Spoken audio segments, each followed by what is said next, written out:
বন্ধু বান্ধৱীসকল, আজি আমি আৰম্ভ কৰিম অসমৰ বিভিন্ন কম্পিটিটিভ এক্সামত আহিব পৰা সম্ভাৱ্যমূলক কিছু প্ৰশ্ন আৰু উত্তৰ। প্ৰথম প্ৰশ্নটি আছিলে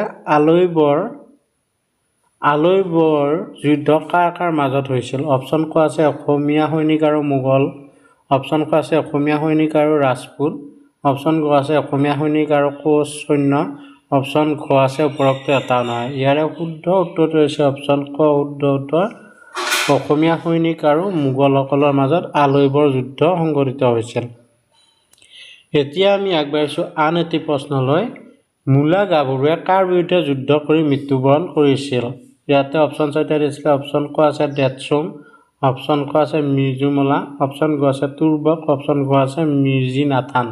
ইয়াৰে শুদ্ধ উত্তৰটো হৈছে অপশ্যন গ শুদ্ধ উত্তৰ তুৰ্বক।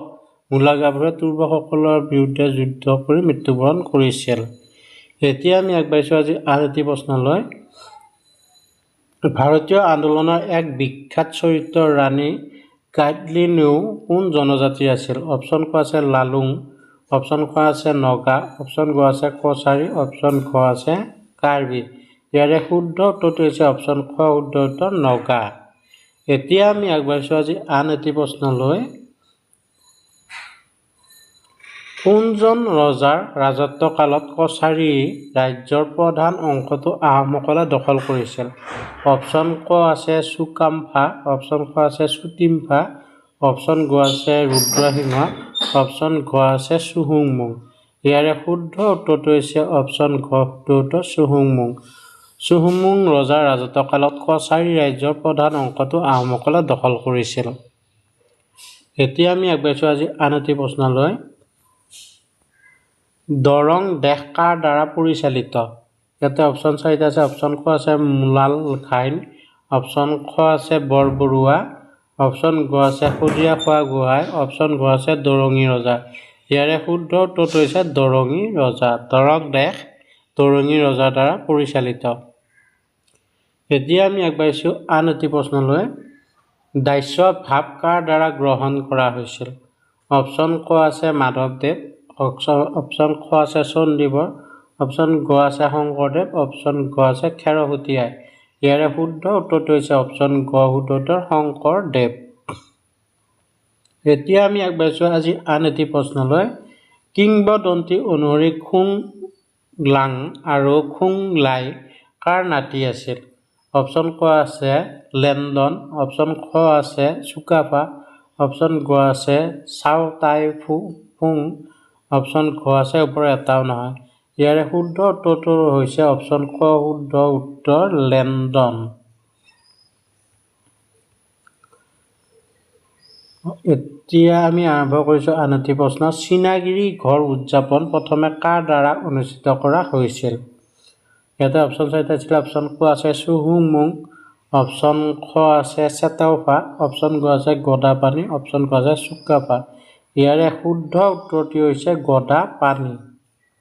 এতিয়া আমি আগবাঢ়িছোঁ আজি আন এটি প্ৰশ্নলৈ।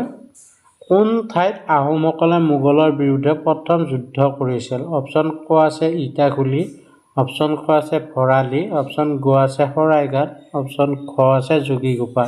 ইয়াৰে শুদ্ধ উত্তৰটো হৈছে ভৰালি। ভৰালিত আহোমসকলে মোগলৰ বিৰুদ্ধে প্ৰথম যুদ্ধ কৰিছিল। এতিয়া আমি আগবাঢ়িছোঁ আজি আন এটি প্ৰশ্নলৈ। কোনজন আহোম ৰজাৰ শাসনকালত শদিয়া খোৱা গোহাঁই পথটো সৃষ্টি কৰা হৈছিল? অপশ্যন ক আছে চুহুংমুং, অপশ্যন খ আছে ৰুদ্ৰসিংহ, অপশ্যন গ আছে প্ৰতাপসিংহ, অপশ্যন ঘ আছে ওপৰৰ এটাও নহয়। ইয়াৰে শুদ্ধ উত্তৰটো হৈছে অপশ্যন খ শুদ্ধ উত্তৰ চুহুংমুং। চুহুংমুং ৰজাৰ শাসনকালত শদিয়া খোৱা গোহাঁই পথটো সৃষ্টি কৰা হৈছিল। এতিয়া আমি আগবাঢ়িছোঁ আজি আন এটি প্ৰশ্ন। গিয়াছ-উদ-দিন আউলিয়া কিহৰ সৈতে সম্পৰ্কিত? ইয়াতে অপশ্যন চাৰিটা দিছে। অপশ্যন ক আছে হাজোৰ পোৱামক্কা, অপশ্যন খ আছে পাণবাৰী মছজিদ, অপশ্যন গ আছে ৰঙামাটি মছজিদ, অপশ্যন ঘ আছে সৈয়দ শ্বাহনুৰ দেৱানৰ দৰগাহ। ইয়াৰে শুদ্ধ উত্তৰটো হৈছে অপশ্যন ক শুদ্ধ উত্তৰ হাজোৰ পোৱামক্কা। এতিয়া আমি আগবাঢ়িছোঁ আন এটি প্ৰশ্নলৈ। পিয়লি ফুকনক কেতিয়া ফাঁচি দিয়া হৈছিল? অপশ্যন ক আছে 25 জুন 1830 চন, অপশ্যন ক আছে 26 জুন 1830 চন অপশ্যন গ আছে 26 আগষ্ট 1830 চন অপশ্যন ঘ আছে 25 আগষ্ট 1830 চন ইয়াৰে শুদ্ধ উত্তৰটো হৈছে 26 জুলাই 1830 চনত পিয়লি ফুকনক ফাঁচি দিয়া হৈছিল। এতিয়া আমি আগবাঢ়িছোঁ আজি আন এটি প্ৰশ্নলৈ। আহোম ৰাজত্ব কালৰ মুদ্ৰাসমূহৰ আকৃতি কি ধৰণৰ আছিল? অপশ্যন ক আছে বৃত্তাকাৰ, অপশ্যন ক আছে বৰ্গ, অপশ্যন গ আছে অষ্টাভুজাকৃতি, অপশ্যন ঘ আছে সৰভুজ। ইয়াৰে শুদ্ধ উত্তৰটো হৈছে অপশ্যন খ শুদ্ধ উত্তৰ বৰ্গ। আহোম ৰাজত্ব কালৰ মুদ্ৰাসমূহৰ আকৃতি আছিল বৰ্গ। এতিয়া আমি আগবাঢ়িছোঁ আজি আন এটি প্ৰশ্নলৈ। আহোমসকল কোন ঠাইৰ পৰা আহিছিল?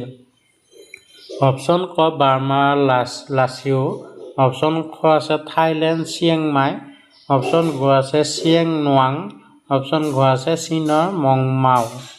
ইয়াৰে শুদ্ধ উত্তৰটো হৈছে অপশ্যন ঘ শুদ্ধ উত্তৰ চীনৰ মংমাওৰ পৰা আহোমসকল আহিছিল। এতিয়া আমি আগবাঢ়িছোঁ আজি আন এটি প্ৰশ্নলৈ। মাধৱদেৱে পঢ়া বন্দুকাৰ বিদ্যালয়খনত কোনে শিক্ষা আৰু ৰক্ষণাবেক্ষণ দিছিল? অপশ্যন ক মুকুন্দ অধ্যাপক, অপশ্যন খ যাদৱেন্দ্ৰ অধ্যাপক, অপশ্যন গ ধনেশ্বৰ অধ্যাপক, অপশ্যন ঘ ৰাজেশ্বৰ অধ্যাপক। ইয়াৰে শুদ্ধ উত্তৰটো হৈছে অপশ্যন ক শুদ্ধ উত্তৰ মুকুন্দ অধ্যাপক। এতিয়া আমি আগবাঢ়িছোঁ আজি আন এটি প্ৰশ্নলৈ। হিন্দু ধৰ্মক আনুষ্ঠানিকভাৱে গ্ৰহণ কৰা প্ৰথম আহোম শাসক কোন আছিল?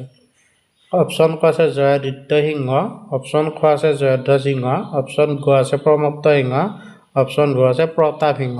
ইয়াৰে শুদ্ধ উত্তৰটো হৈছে অপশ্যন খ শুদ্ধ উত্তৰ জয়ধ্বজ সিংহ। হিন্দু ধৰ্মক আনুষ্ঠানিকভাৱে গ্ৰহণ কৰা প্ৰথম আহোম শাসকজন আছিল জয়ধ্বজ সিংহ। এতিয়া আমি আগবাঢ়িছোঁ আজি আন এটি প্ৰশ্নলৈ। অসমত অৱস্থিত আটাইতকৈ পুৰণি শিলালিপিবোৰ কোনটো ৰাজবংশৰ আছিল? অপশ্যন ক আছে আহোম, অপশ্যন খ আছে মোগল, অপশ্যন গ আছে কোচ, অপশ্যন ঘ আছে ইংৰাজ। ইয়াৰে শুদ্ধ উত্তৰটি হৈছে অপশ্যন গ কোচ। অসমত অৱস্থিত আটাইতকৈ পুৰণি শিলালিপিবোৰ হৈছে কোচ ৰাজবংশৰ। এতিয়া আমি আগবাঢ়িছোঁ আজি আন এটি প্ৰশ্নলৈ। মুচি জয়নাথ ঘোষৰ দ্বাৰা লিখিত ৰাজ উপাখ্যান কাৰ ইতিহাসৰ বৰ্ণনা পোৱা যায়? অপশ্যন ক কোচ, অপশ্যন খ কছাৰী, অপশ্যন গ আহোম, অপশ্যন ঘ চুতীয়া। ইয়াৰে শুদ্ধ উত্তৰটি হৈছে অপশ্যন খ কোচ। মুচি জয়নাথ ঘোষৰ দ্বাৰা লিখিত ৰাজ উপাখ্যান কোচৰ ইতিহাসৰ বৰ্ণনা পোৱা যায়।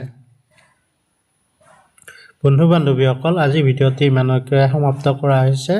আপোনালোকে যদি এই ভিডিঅ'টিৰ পৰা উপকৃত হৈছে তেনেহ'লে প্লিজ বন্ধু বান্ধৱীলৈ শ্বেয়াৰ কৰিবা। ধন্যবাদ। জয় আই অসম।